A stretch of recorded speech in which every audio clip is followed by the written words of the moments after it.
Hello, and welcome to the Brutal Iron Gym podcast, where our goal is to cut through the BS and deliver the brutal truth about topics related to health and happiness. Today's podcast number 2207. The topic is Q&A, and the title is Aesthetics: How Often Should I Compete? Aesthetics refers to bikini, wellness, figure, women's physique, men's classic physique, and men's bodybuilding. So I don't like to call them bodybuilding shows. I do understand that's probably has more social awareness than what aesthetics means. But if I write bodybuilding shows, it's going to exclude anybody who doesn't think of themselves as a bodybuilder. So bikini athlete is going to not think of themselves as a bodybuilder. Wellness, women's, figure. So it's I don't want to pigeonhole the topic. I'd rather it be a little vague and get some people interested. So we're talking about bodybuilding shows. But it's a misnomer. They need to come up with a better name for it now because there are so many divisions other than bodybuilding. So I had a client who did men's classic physique, and he just competed a few weeks ago, wants to focus on getting bigger. So his conditioning was good, his posing was okay, he needs more confidence, and that'll come with experience on stage, and then feeling more confident in his appearance will help as well. But his largest focus was increased size. That was the thing, like coming out for stage, it's like, dude, I gotta get bigger. I was like, okay, awesome. So we competed in November, and originally we discussed waiting until next year, around the October-November stage again of the year, to compete again. Our thought was he could do a show maybe in the middle of October, gain some experience and confidence on stage, and then keep getting leaner and do another show in the middle of November, and that would be the one that we'd really want to focus on, come in truly peeled. He'd have just done a show maybe 2 to 4 weeks ahead of that, so he would have more confidence on stage. So that was kind of our goal. Then posing, you can certainly practice posing, in between shows. You can practice in front of people, you can go to posing classes. There are a lot of ways to practice posing confidence that don't involve you getting on stage. But within the first week back into training, he reached out and asked about a show in April of next year.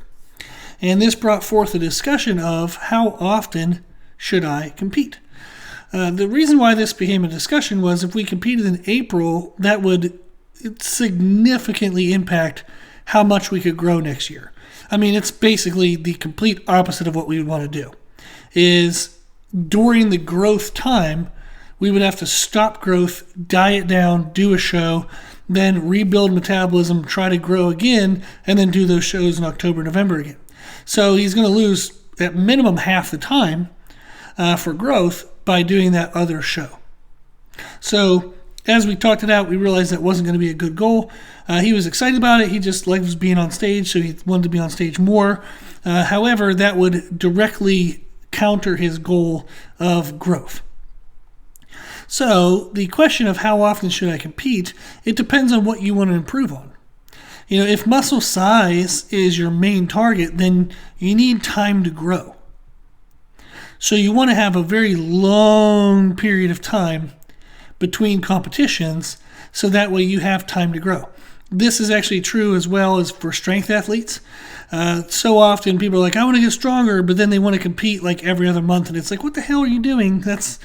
You have to be peaked to compete, which means you have to pull back on training volume and intensity. So if you want to get stronger, you want to compete less often.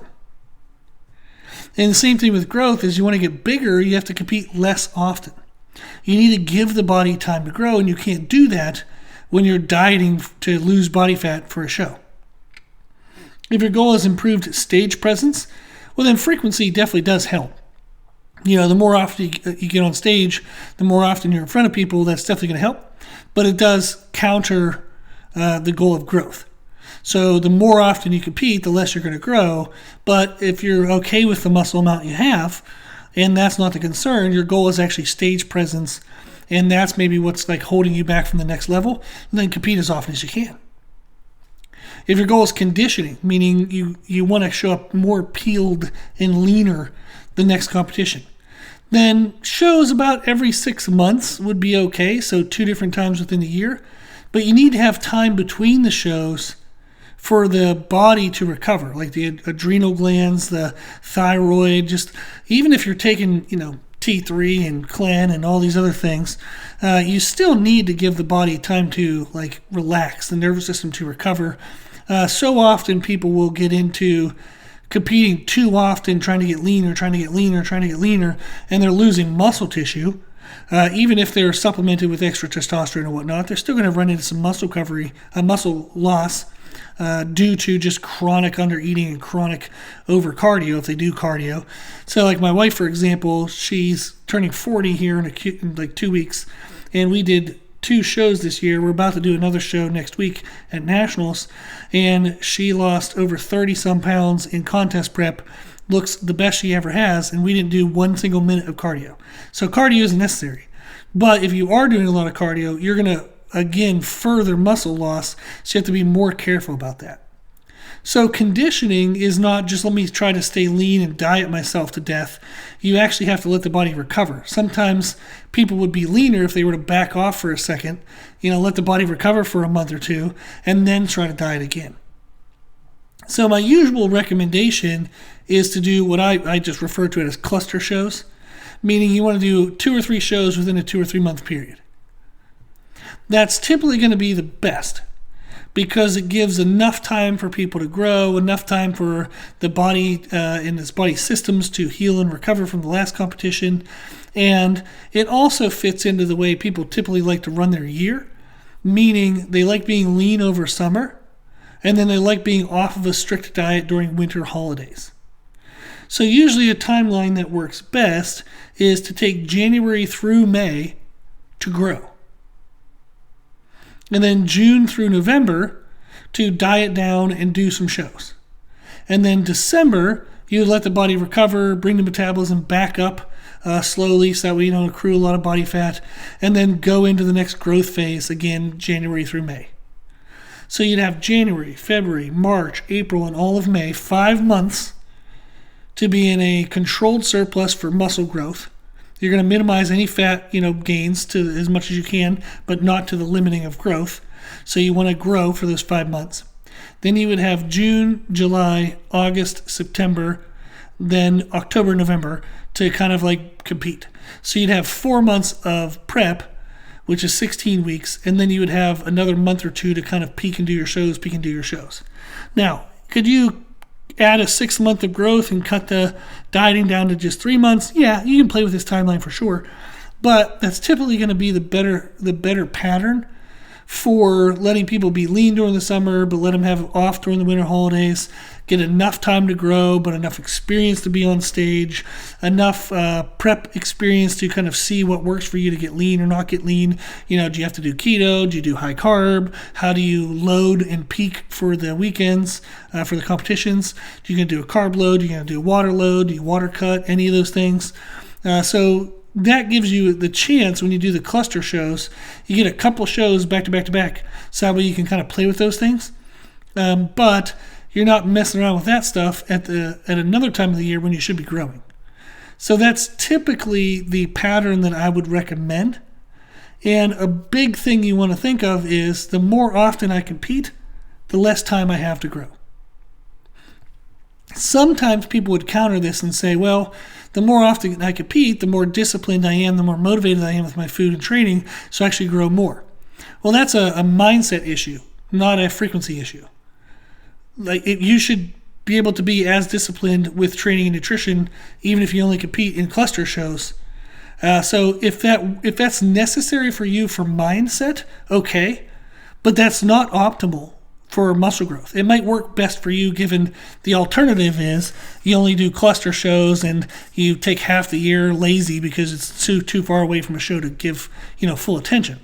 I would rather work on that than compete more often to placate my mental weakness and limit my growth. I would rather just not be mentally weak. I would better manage my focus and discipline during the long growth seasons. So that way I can actually grow and achieve all the goals and results that I want.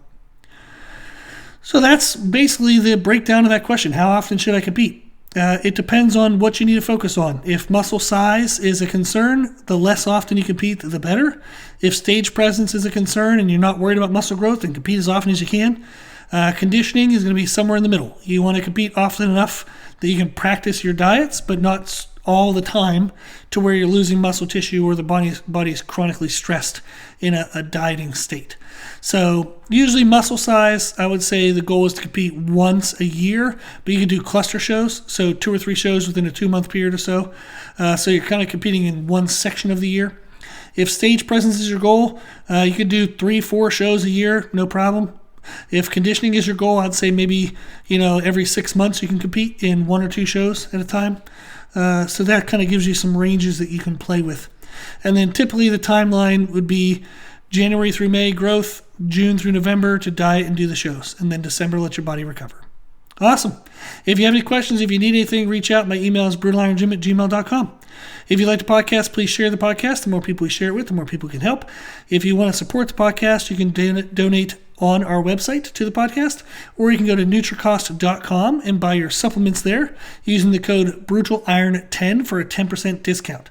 You get great supplements at a 10% reduction, and then 10% of what you purchase, like the purchase price, it gets sent back to us as a commission. So that's a way to kind of donate, quote unquote, back to the gym, is buying your supplements at Nutricost using the code BrutalIron10.